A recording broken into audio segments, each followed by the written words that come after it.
Yes. Are we ready? Okay, I want to thank every one of you for coming tonight and the ones that are on Zoom. We'll get started with this meeting. So since there's nobody in the audience, I'm not going to go into public comment. So let's just open the Estacada Urban Renewal Agency meeting. We'll call it to order. On the first roll call. Let's see. Director Dunsmuir. Director Gates. Director Hughes. Here. Director Lidkey. Here. Director Strobel. Director Tenbush. Here. Chair Drinkwine. Here. Thank you very much, Sadie. We are at the first citizen and community group comment. I have nobody in the audience, so we'll move right along to the consent agenda. Approval of the April 11th, 2022 minutes. Can I have a motion? I move to approve the consent agenda. Okay, I have a first. Do I have a second? I second. First and second. All those in favor say aye. Aye. All those opposed? Minutes passed. Thank you very much. We now move on to the public hearing, and I will read the script here for that. We will now close the Urban Renewal Agency and open the Urban Renewal Budget Public Hearing script. So I will ask the Budget Officer Wagner for a report. Okay. There have been no changes made or recommended by staff since the budget was approved by the Budget Committee. So I don't really have anything to add to that, other than this is the budget that you are being presented tonight is the one that was approved by the Budget Committee. And if anybody has any questions, though, I'd be happy to answer those. Okay, no, I think it was very explanatory on my end. Do anybody have any questions? No. Jerry, you have anything? No? Okay. Okay. Are there any speaker request forms? None? Okay. Are there any questions or comments from anybody else before we move on? Okay, I will now close the Urban Renewal public hearing, and I will open the Urban Renewal Agency meeting back up. And we will look for a motion. I move to approve the 2022-2023 Urban Renewal approved budget. And it's that resolution that's also right there. Oh, Yeah, below. okay. The Yeah, the 20 first one, A. Let me read it properly then. Is it, Sorry, I should have stated that. That's how we adopted is. with the I moved resolution. to, so strike the previous and move, and I move to approve a resolution adopting, appropriating and declaring that's not the right one. Yeah. Increment. Strike- Yeah. Yeah, tax tax increment. Is it? Okay. Yep. Tax increment. Financing. Hold on, I've lost it. Tax increment for the 2022-2023 Estacada Urban Renewal Agency budget. Okay, so I have a first. Do I have a second? I Second. Yeah, I have 2 seconds. So all those in favor say aye. I, Aye. All those opposed? Okay. Budget passes. Thank you all very much for that. Moving right along, we have the next citizen and community group comment. Seeing as I have. Actually, we have a couple more things under agency. Oh, yeah, I got it. Yep. Sorry about that. Okay. Stuck a couple things in there. Designation of the authorized signers for the agency. You want to talk about that? Yes. So the assistant city manager staffs the urban renewal agency. And Sadie, as the finance director, also fills in at times based on timing of meetings and such. But I wanted to, what we need to do is designate authorized signers so that Elena Turpin, who's assistant city manager, can access sign checks and access the state pool to move funds back and forth. And she will also have a bond, like city employees who have access, who are signers, are bonded. And so there's an element of protection there, as well as we require 2 signatures on a check, and then usually a third person will authorize that the check be written. So the auditor is they always ask us those questions. Is one person doing everything? And the answer is no, even though we're a small office. So the motion would be to designate authorized signers for the Urban Renewal Agency, and they would be the city manager, assistant city manager. Should we do by names? Just Yeah. probably. So Melanie Wagner, Elena Turpin, Sadie Main, and Mayor Sean Drinkwine. so moved. Okay. All right. Thank you. You've got the motion on the floor. Second. Do I I've got a second. So first and second, all those in favor say aye. Aye. All those opposed? Motion passes. Thank you. Next on my list, I have city-owned property best practice discussion, and that is Peter. Yes. Okay, so urban renewal is different than, as all of you are aware, is different than a lot of the other city systems. When city-owned property is usually sold, it usually is, there's a public hearing. We take sealed bids for it. And, you know, then it goes to whoever the high bid is. With urban renewal, we are asking, oftentimes asking business owners to invest in the city and invest in their businesses and buildings. So there are instances where there's a city-owned building that we don't want to be the landlord anymore. We'd hope that the business is able to grow enough so that they can be able to purchase their own building and build wealth that way. There's a Oregon revised statute that allows us to have a alternative methodology. It's ORS 221-7.727. And it would allow us to do a public hearing for transfer of businesses where we set up a system. So oftentimes in jurisdictions, it's the jurisdiction brings in an appraiser. They appraise the building to make sure that the city is receiving a fair amount for it, but then that the business owner that's been in that building and that's invested in it is given the opportunity to buy it if they so choose. And if they choose not to do that, then we would default to that closed bid. And the reason that happens for urban renewal areas, and you know, your downtown is a good example of this, is that generally the locally owned businesses are kept up at a higher rate and painted at a higher rate, apply for those sort of grant programs to do facade or murals or what have you. And if you look at the buildings in the downtown that would be more termed closer to blight, maybe the restaurant, there's a restaurant across the highway that's been vacant for a while. That, you know, that when you look at it, you probably don't think, wow, that looks great.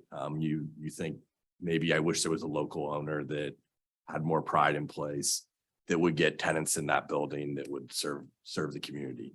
And so that's kind of part of the reason that cities will look at this sort of alternative in areas that they're trying to kind of lift up and bring back up. Because if you have someone from Michigan buying the buildings, you know, the odds of being able to get in touch with them, to have those conversations, to get them to apply for grants are just a lot lower than if the business owner that their livelihood depends on that building looking good is the owner. So we were talking about, are there, and as part of that, there was some maybe agreements that Matt had negotiated in place, and we want to ratify those as part of this system as well.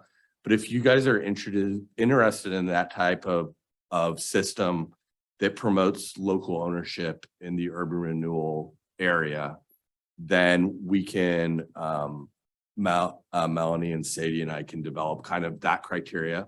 We would have a public hearing so the public understands exactly what we're doing and why. And so that those owners would have expectations about other reasons why they should invest in downtown Estacada and hopefully be able to build that business and for themselves. And the public then, of course, could participate. And at the end of the day, you could decide whether to adopt that alternative or whether to just go with the general one, which is sealed bid, which really works a lot better for like auxiliary equipment and stuff like that than it does for specific buildings that are in a zone, in my opinion. So I had mentioned it is we were talking about downtown and kind of different buildings and tools we could do or use. Astoria recently adopted, well, it wasn't that recently, it was a few years ago, things for blighted buildings, and we were talking about that. And I just said to staff, maybe one thing we could look at is having an alternative so that to promote local ownership. And they said, well, you're coming out for the annexation hearing and the marijuana hearing either. So maybe we should put that on the urban renewal agenda. And I said, well, that seems pretty efficient. So if you guys are interested in looking at that sort of program, and delegating us with doing it, then we can put something together for your review. Okay. All right, well, let me ask council if they have any questions to that, for you, Peter. Anybody on council have any questions up there on the screen? No? Here at the table? Is this something that you'd like him to proceed with as far as, our urban renewal? Definitely like some more information on it. Okay, So, all right. It's something to think about rather than make a spot decision. Yeah, and tonight's discussion wouldn't be to say that we're going to do it. It would just before your staff doesn't have a lot of capacity. So before we move forward with kind of developing this program, I wanted to make sure that you guys were interested in it. Yeah. And I think we've got that here at the table on the screen. Joel? And so this would be something we'd look at as a alternative for the building over here in the corner. This would be an example of where there are instances where the city simply couldn't find a developer to come in, buy a building and rehabilitate it. So the city bought the building, invested the money to rehabilitate it. And then there's a business owner that with a lease. I think that Matt's idea was eventually that those owners would hopefully be able to buy those buildings from the city so that the city could put that money back into the fund and redeploy it. And this simply would give the city the ability to do that. The big question I have is, that's kind of what we did over here. Yeah. At the URA Treats building. Mhm. And it's been 4 years and it was supposed to be 1 year. And so that's obviously a concern we have, because if it gets stretched out, people aren't buying it. So I think what we'd have to figure out is some sort of sunset or ending clause to that, where if we went through with it, we're not going to be stuck holding a building for 4 years. We expect to hold for 1. Right. And I think I think this gives us more flexibility to get creative in how we do that. And this part of this is because of that building. I think that staff is hoping to be able to sell that building. And if at a fair price to the city and a fair price to the owner. Well, yeah, that's And, my, oops, sorry. That, I was just gonna say that, and I think that's a valid point that eventually we probably do want to put some kind of a time frame on there. This was a little bit of extenuating circumstance with the whole COVID thing, but to put a time frame on there, but then maybe still maintain the criteria for a local owner that would maintain a lease in the building, or maybe they wouldn't have the business there, but they wouldn't leave it vacant, like for instance, the large building over on Broadway or. And the program sounds good for future items. I'm really kind of curious how we're going to settle the current one we have in front of us. Well, And so if we staff kind of set up this sort of program that when you guys bought the building and then leased the building, I mean, this is kind of what you were going for, but you didn't necessarily have, it was a one-off deal instead of a system. So what this would do is provide the framework of its system, and the city could use it to market other businesses that came up and just say to people that might invest, we have this framework, and whether you'd have a year to get the financing or 3, I mean, whatever is like commercially reasonable, it would give the city one more tool in order to bring up these sort of buildings. Because the city can use, eminent domain, but not for necessarily for development. But, some of these buildings that would benefit from rehab, I mean, I think Matt's idea was that flip the one to kind of the next one and see a lot of buildings get fixed up in that. And just because of the timing, it hasn't exactly happened. And he didn't necessarily call me at the time to say, like, how can we structure this in order to meet council's objectives? And if he had, I would have said, well, yeah, we absolutely can do that. It's ORS 221-727. let's have a public hearing to make sure the public's on board with this. Let's make sure council's on board and comfortable, and then have those hard criteria that we can use again and again versus trying to negotiate one-off things every time. Yeah, and I get that, and that's good going forward. My Yeah. question is, the building we have now, I want to know, can we sunset clause that 90 or 180 days and say if they can't come up with the financing, because it's been 4 years now. Right. Can we sell the building? We can send them a letter that then starts the 180-day period during which they have to do that. So, and then if they can't do it within 180 days, we can put the building on the market. Yeah, but then we would use the standard, we would use the Sealed standard. bids. Yeah. Gotcha. Okay, so. I would like to see just, like some examples from how it's looked for Astoria since they've put this in play. Yeah, so Astoria had a lot of buildings owned by a family called the Flovels. If you've been there, there are a couple of Flovel mansions. And the Flovels it's kind of a fascinating story, had fled town. And all these buildings didn't have tenants, they were getting dilapidated. So they came up with a program based on health and safety for vacant buildings. And were then able to find them.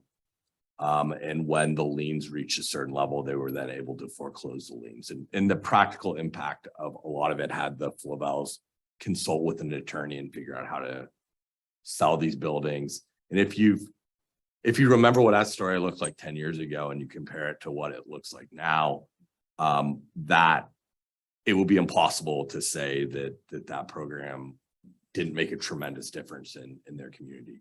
So if we're talking about, we wouldn't have to reinvent the wheel to do that sort of program because we have the legal another city did that work for us. And that's another conversation that you as the urban renewal agency might want to have. And then you as a city council would also need to have that because you need to implement those code sections as a council. Excellent. Good. So everybody's comfortable with them proceeding on this? I'm Yeah. figuring. To at least bring back something more Yeah. structured, Yeah. at least. Totally Alright. open to that. Great. Well, that's your marching orders. You All need a right. vote on that, or is that something you can deal with consensus? No, we can just put it on a future agenda and bring back the actual structured program. All right, great. Thank you. All right, thank Can I you. just clarify? Oh, yeah, go ahead. So we are going to send the building over here a letter to start that 180 days in. We can do that. Yeah, we could do that. Absolutely. Do we Is need it- a consensus or something from the? Yeah, we probably should. Are we ready? I mean, will we do that? Just I think general- just direct staff Yeah. to do it. Is everybody in agreement that we need to move that building forward in the next 6 months? That would be 180 days, 6 months. Do we have anybody on the screen? Katie, Jerry, you want to say anything to that? Katie? Go ahead. I just want clarification, so that gives them essentially through the rest of this calendar year, because we're in June right now. So if we gave them essentially through December 31st of 2023, 2022, either by the building or January 1st of 2023, we're going to put it on the market. Is that kind of, I guess I'm just looking for clarification that that's what we're looking at. Yeah, that's what we were looking at. I like that idea. I think that that's an appropriate amount of time. I think going through the rest of this calendar year is appropriate. Okay, great. Great. Thank you for your input. So All right, in other words, I think the marching orders are out. Let's go Yep. ahead and proceed with that. all right. We'll work on that notification to the business owner and also bringing back a recommended program. Yeah. All right. Okay. Thank you, Peter. And thank you. We are at the next citizen and community group comment. And I have a few citizens in there. I don't know if you've been here for the whole meeting, so anybody wants to speak on anything that we've already talked about? Otherwise, I assume you're all waiting for the city council meeting, so we'll continue on. So are there any board member comments before I adjourn this meeting? No? No? Okay, I'm adjourning the urban renewal meeting. We will open the Estacada